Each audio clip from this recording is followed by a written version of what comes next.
नमस्कार मो लक्ष्मी लक्ष्मीज कुकिंग को आपण मान को स्वागत करुचे। आज मु कदली चपारे चटनी तैयारी करबा पई जाउचे।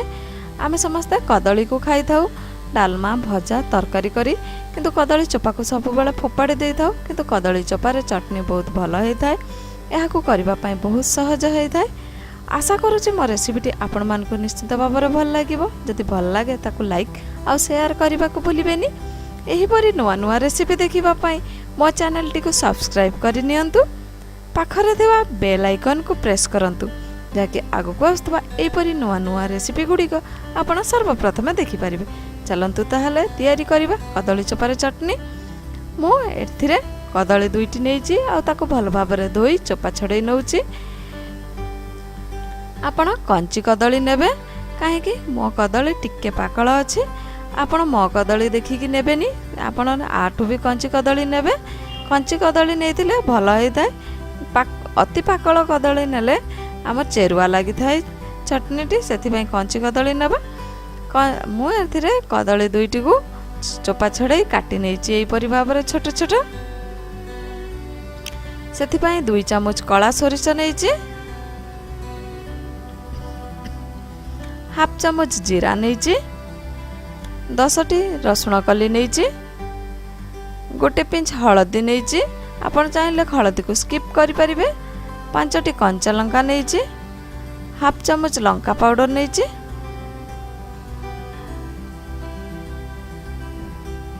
स्वाद अनुसार लूण नेइची।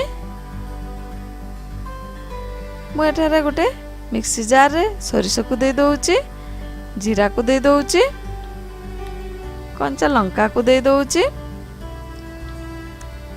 आ रसुण को दे दउची। अल्प पानी दे ताको भल भाबरे पेस्ट तैयारी करि नबा। देखंतु मो पेस्ट करि नेइची। एबे भल भाबरे पेस्ट हे जाइची हमर। एबे सेथिरे कदली चोपा को दे दबा, आ ताको मध्य भल भाबरे पेस्ट बनै नबा। देखंतु एहा को मध्य भल भाबरे पेस्ट बनै देइची मु। एबे आमे कढ़ाई बसे नबा। मु एथिरे कढ़ाई बसे देइची। कढ़ाई रे मु गोटे रु 2 चामच तेल दे देइची, आ गोटे पिंच हळदी दे दउची।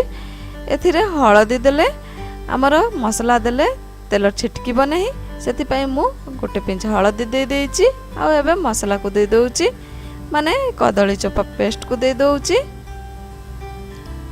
आपण एथिरे चाहिले आलू को छोट छोट काटी ता सहित चटनी बनै परिबे। आलू मिसेले आहुरी भल लागि थाए, आ स्वाद बढ़ी जाय थाए, 2 गुणा हे जाय थाए। किंतु मु खाली कदली चोपारे तैयारी करूची।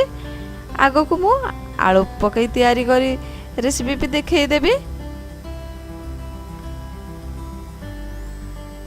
एबे हमें स्वाद अनुसार लूण दे दबा। स्वाद अनुसार मु लूण दे देइची। एबे मो हाफ चामच लंका पाउडर दे दउची।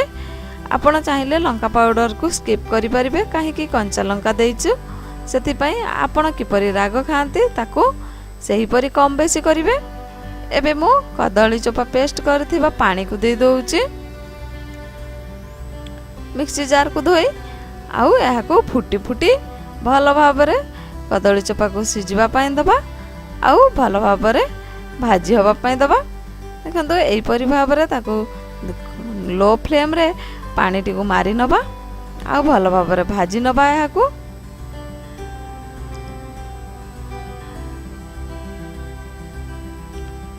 एही परि भाबरे आमे सब बेले ताको घांटुथबा, नहले पोड़ी जिवो। तळपटे देखंतु हमर पानी सब मरि जाइची, आ पूरा सुखिला हे जाइची। एही परि चटनी सुखिला ही करा जाय, सेति पई आमे सुखिला कर नबा। एबे चटनी रेडी हे जाइची, ताको आमे गोटे डिश रे काढी नबा। देखंतु मु काढी नेइची गोटे डिश रे। एहा को आपण भात किंबा पखाळ सहित खाई परिबे। भात सहित खाइले आपण साइड डिश हिसाब रे खाई परिबे। एही परी रेसिपी आपण घर निश्चिंत भाव में ट्राई करंतु। किपरि लागुची आपणक अनुभव को मो सहित शेयर करंतु।